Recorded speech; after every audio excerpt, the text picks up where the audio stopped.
Regardez ce qu'on vous a dit sur ces massacres épouvantables, ces crimes contre l'humanité successifs qui se sont passés au Congo-Brazzaville.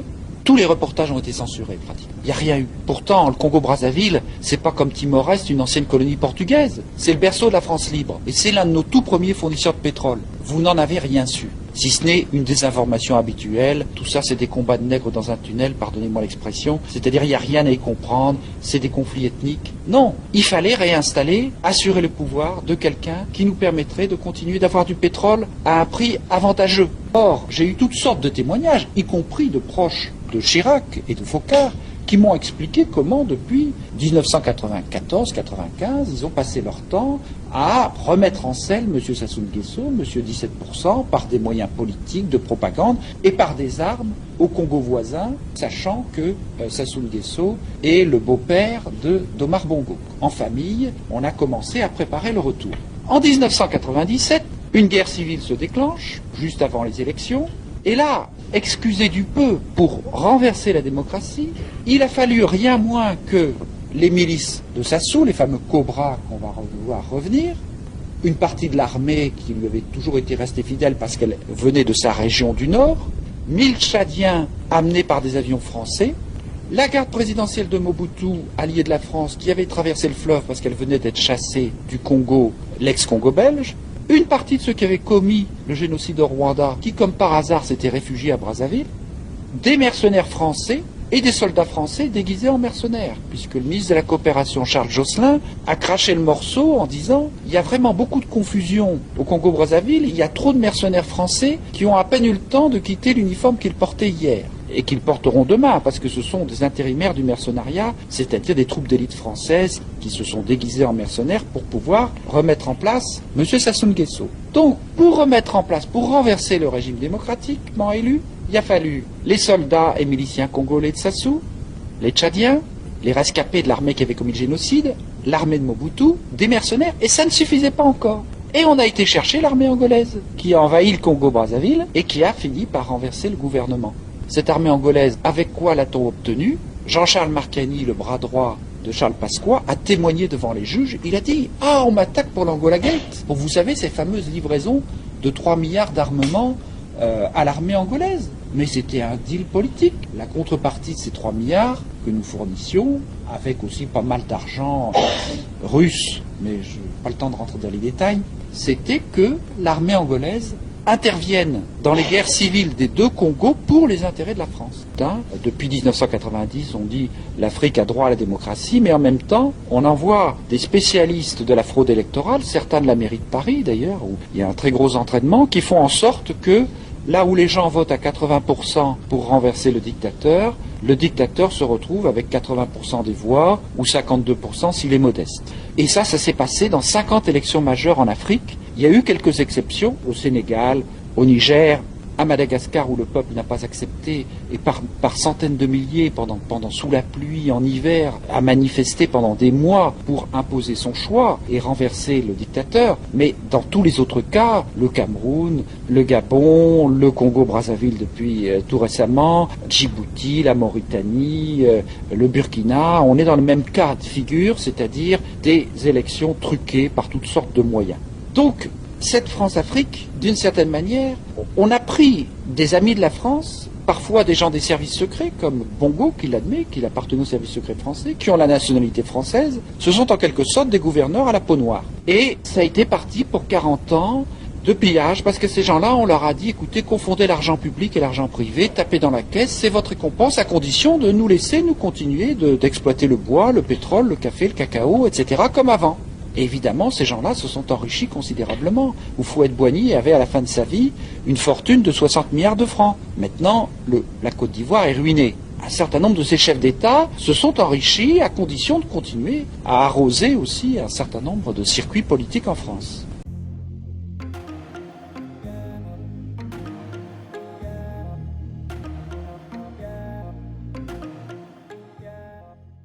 Comme vous l'avez dit, on avait au Congo-Brazzaville un dictateur très proche des services secrets français et qui en même temps était formé à la soviétique. C'est un policier qui a été formé par la Stasi, je crois, en Allemagne de l'Est.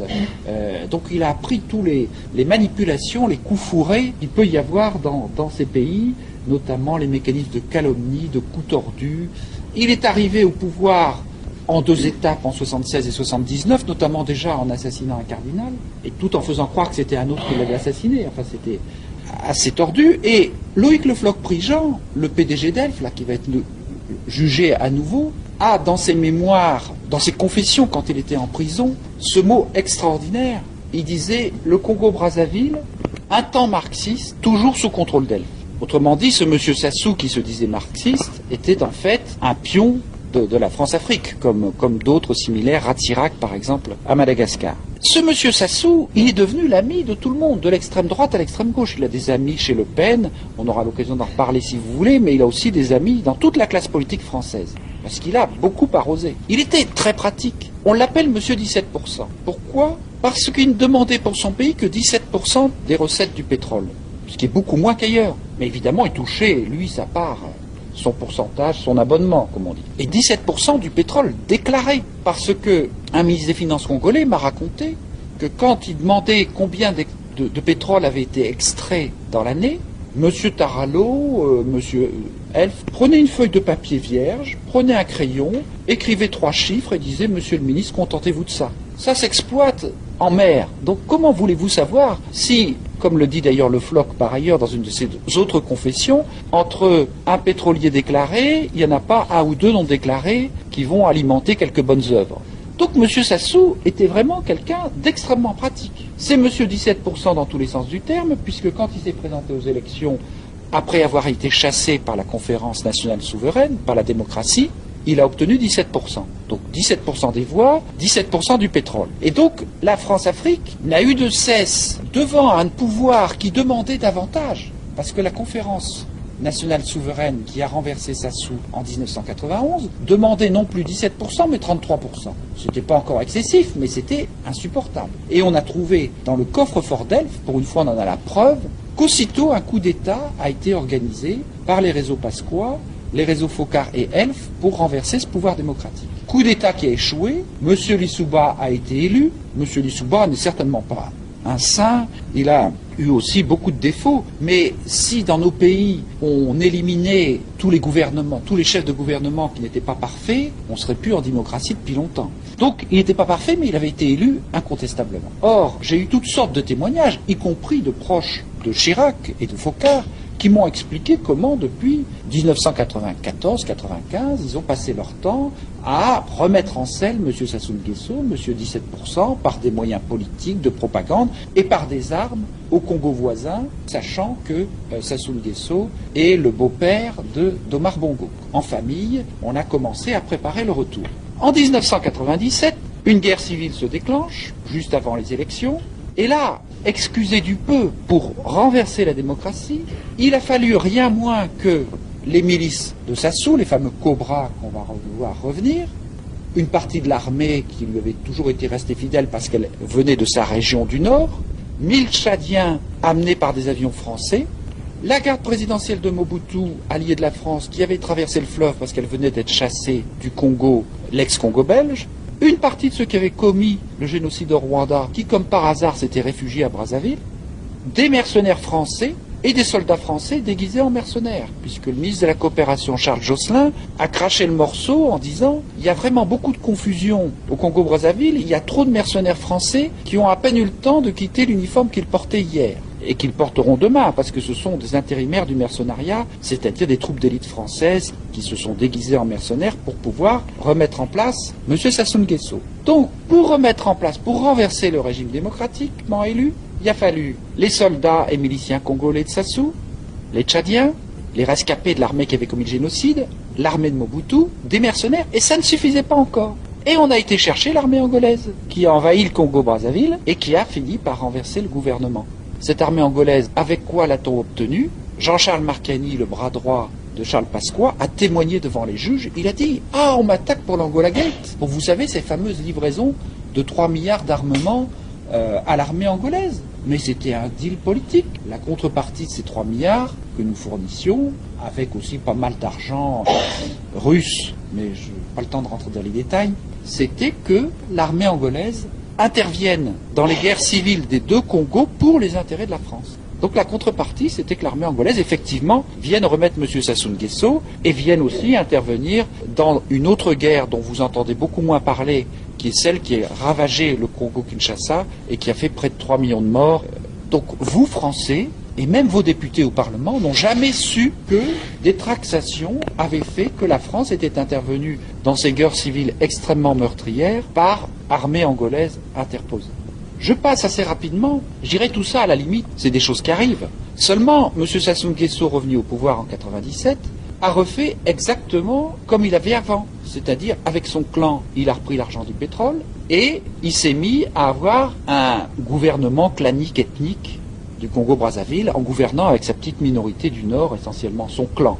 Et donc, il y a eu une petite amorce, toute petite amorce de rébellion qui s'est faite à Noël 90. À ce moment-là, pendant un an, avec les mêmes, c'est-à-dire les Angolais, les Hutus, les génocidaires rwandais, la garde présidentielle de Mobutu, etc., et les mercenaires, pendant un an, on a commis une série de crimes contre l'humanité, détruit des villages entiers, commis plusieurs dizaines de milliers de viols systématiques, fait probablement au moins 100 000 morts dans toute la région sud à travers des bombardements incessants. Pendant cette année 99, il y a eu au Congo-Brazzaville plus de morts, plus de viols systématiques que pendant cette même année au Kosovo, en Tchétchénie et à Timor-Est réunis. Regardez tout ce qu'on vous a raconté, à juste titre, sur le Kosovo, sur la Tchétchénie, sur Timor-Est. Regardez ce qu'on vous a dit sur ces massacres épouvantables, ces crimes contre l'humanité successifs qui se sont passés au Congo-Brazzaville.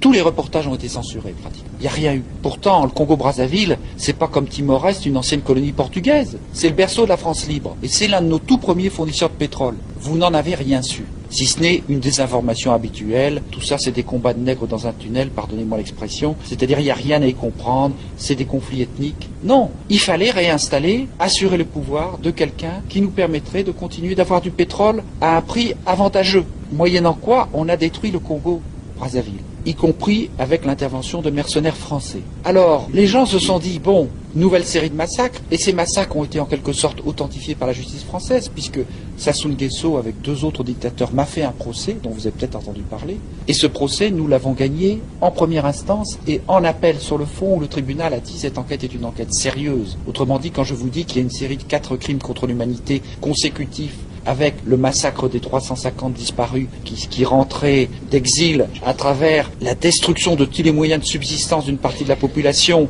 à travers tous les massacres et viols systématiques que je viens d'évoquer, ce n'est pas une histoire. Et d'ailleurs, un certain nombre de Congolais très courageusement sont venus témoigner lors de ce procès, et également un confrère du et de Lucien Hetz, un spiritain suisse, le père Favre, dont le témoignage a été aussi extrêmement important parce qu'il avait vu de très près tout ce qui s'était passé à cette époque. Et en appel est venu témoigner un colonel du régime dont le fils avait été assassiné en rentrant d'exil et qui a raconté devant la cour d'appel comment il avait cherché pendant des jours et des jours parmi les monceaux de centaines de cadavres exécutés à leur retour d'exil. Et ce colonel, qui n'est peut absolument pas qualifié d'opposant, était tellement bouleversant que la Cour, malgré, j'allais dire, toutes les astuces de procédure et nous avons gagné ce procès, et je crois que c'est un élément de la vérité qui s'est établi sur ce qui s'est passé dans ce pays. Eh bien, ces massacres, ils ont repris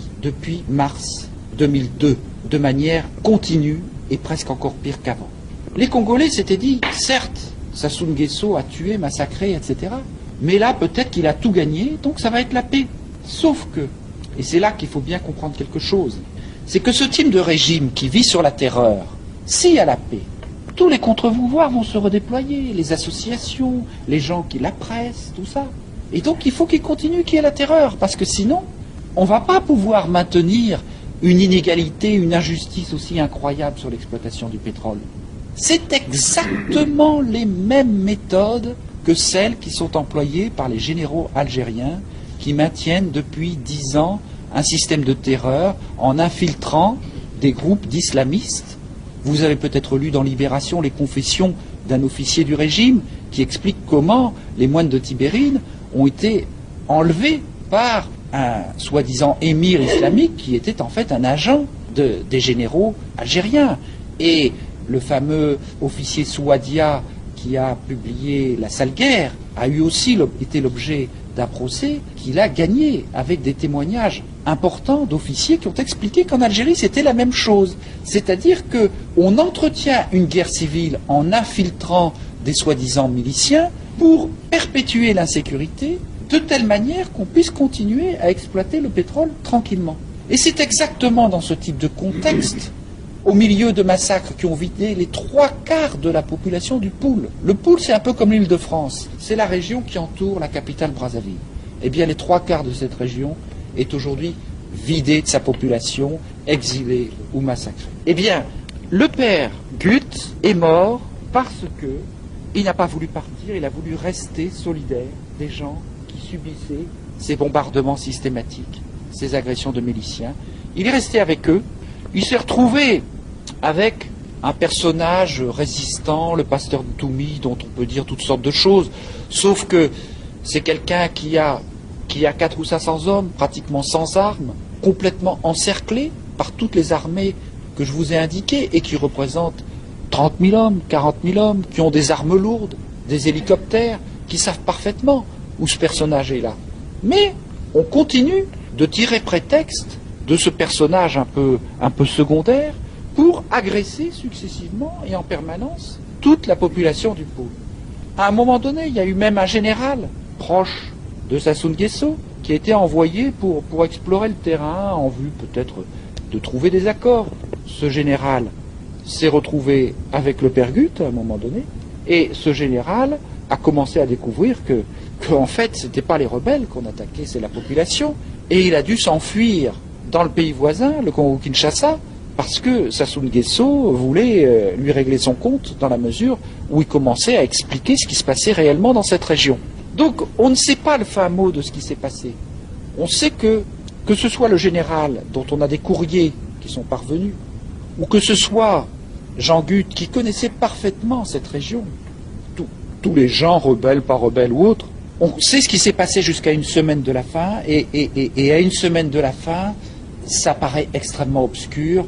Simplement, beaucoup de gens pensent qu'on n'avait pas, le pouvoir n'avait pas intérêt à ce que le père Gut puisse témoigner de ce qu'il avait vu. Et ce qui est le plus significatif, c'est que dans un interview de Sassou Nguesso donné à La Croix, au journal La Croix, Sassou Nguesso s'offusque contre les médias français, s'offusque contre les pères spiritains, s'offusque contre l'Église de France, en disant mais pourquoi vous n'allez pas suffisamment gratter autour du père Gut pour dire que ce sont les rebelles qui l'ont assassiné, d'un air de dire c'est quand même embêtant, j'ai monté quelque chose pour, une fois de plus, donner à l'opinion publique française l'impression que je me défends contre des rebelles épouvantables, et puis voilà, les médias ne marchent pas, l'Église, les spiritains n'ont pas vraiment envie de marcher dans cette combine, mais il faut dire que tous ces gens-là, tous les gens bien informés, savent que depuis 20 ans, 25 ans, Sassou Nguesso fonctionne avec ce type de combine, et qu'il faut quand même y regarder à 3 fois avant d'aller avaliser ce qu'il raconte. J'en reste là pour le moment, simplement je voudrais quand même vous mobiliser, vous qui avez été au courant de ce drame, aux côtés d'un nombre croissant d'associations en France, aux côtés des protestants, aux côtés d'un certain nombre de catholiques qui essayent de faire comprendre au gouvernement français qu'il ne peut pas continuer à soutenir quelqu'un qui est digne de Ceausescu, qui est pire que Pinochet, et tout cela pour, soi-disant, avoir du pétrole moins cher. C'est avec ce type de raisonnement, l'Afrique, qui va devenir un continent majeur, parce que si vous lisez les grands historiens comme Braudel, ils vous montrent que le nombre entraîne toujours, même avec du délai, à un moment donné la puissance. Il y aura 1 milliard d'Africains bientôt, malgré tout.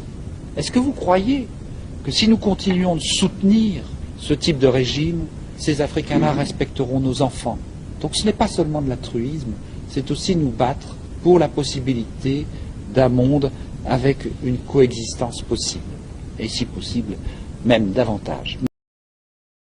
Je voudrais ajouter 2 petits trucs pour compléter ce que disait M. Vachar tout à l'heure. Avec le père Gut, d'autres missionnaires catholiques ont trouvé la mort au Congo, la région de Mayama Mindouli. C'était au cours d'une...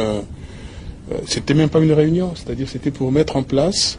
Il venait y avoir un bombardement dans une localité de Mindouli. Et on était en train de... Les prêtres ont réuni un certain nombre de gens de la population les plus courageux, ceux qui étaient encore valides, pour aller au secours de ces populations qui avaient été bombardées. Et un commando est arrivé à faire irruption dans l'église. Ils ont tiré dans l'église et les prêtres congolais sont morts. 7 ou 8, quelque chose comme ça. Et c'est dire que les prêtres, donc la mission des spiritains, la mission catholique est restée auprès de la population. Le pouvoir n'avait pas intérêt à ce que les gens soient témoins de ce qui se passait.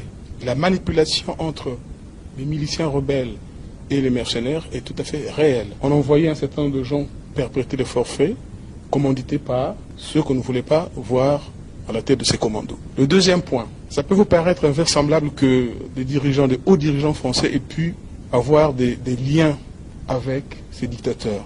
Eh oui. Je me trouvais à l'Assemblée nationale le 18 octobre 1997. La veille, on venait de nous annoncer la fin de la guerre à Brazzaville. Sassou avait sa coupe de champagne à la télévision. Tout le monde l'a vu.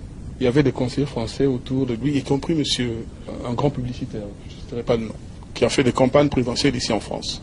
J'étais avec M. Bernard Seix, qui était à l'époque le directeur de la cellule d'urgence et de veille. C'est l'organisme auprès du ministère des Affaires étrangères qui s'occupe de toute l'action humanitaire française dans le monde. Il y avait Mme Sportis, qui était conseiller technique à l'action humanitaire auprès du ministre de la Coopération, M. Charles Josselin. Et 4 hommes de la sécurité civile ont fait irruption dans la salle. Ils ont demandé après le directeur de la cellule de veille. Ce n'est pas des politiques, ces messieurs-là, ce sont des gens de la sécurité civile. Donc il n'y avait aucune diplomatie. Ils ont répété mot par mot ce qu'on leur avait dit au téléphone. Nous venons chercher M. Bernard Seix qui va nous accompagner au Congo. Le président veut aider son ami. Textuellement. Sassou a gagné la guerre, il faut un hôpital de campagne pendant 15 jours. Et moi j'ai dit, mais écoutez messieurs, vous vous moquez du monde ou quoi? Tous ces massacres qui ont eu là, il faut simplement 15 jours d'hôpital de campagne. Est-ce qu'on a besoin de ça? J'étais traité de tous les noms d'oiseaux. Et oui, quand Sassou gagne la guerre, Chirac va en aide. Simplement parce que tout était planifié ici. Donc, c'est vrai, ça paraît parfois invraisemblable quand on entend les discours des hommes politiques occidentaux en train de dire la démocratie, la liberté, les droits de l'homme. On a du mal à faire le lien entre ce qui se perpétue en Afrique et dans certaines zones du tiers-monde et la réalité qu'on vous montre, vous. Donc c'est dire que ce qui se raconte là, il y a des livres qui ont été écrits, M. Verchal vient de le dire, il a gagné des procès, et bien ça se passe comme ça. Et nous on est meurtris parce qu'on pensait que la France, on sait que le peuple français, le peuple belge, le peuple européen est ami de tous les peuples au monde. Mais malheureusement, quand vous choisissez le gouvernant, ce n'est pas forcément les amis des peuples africains.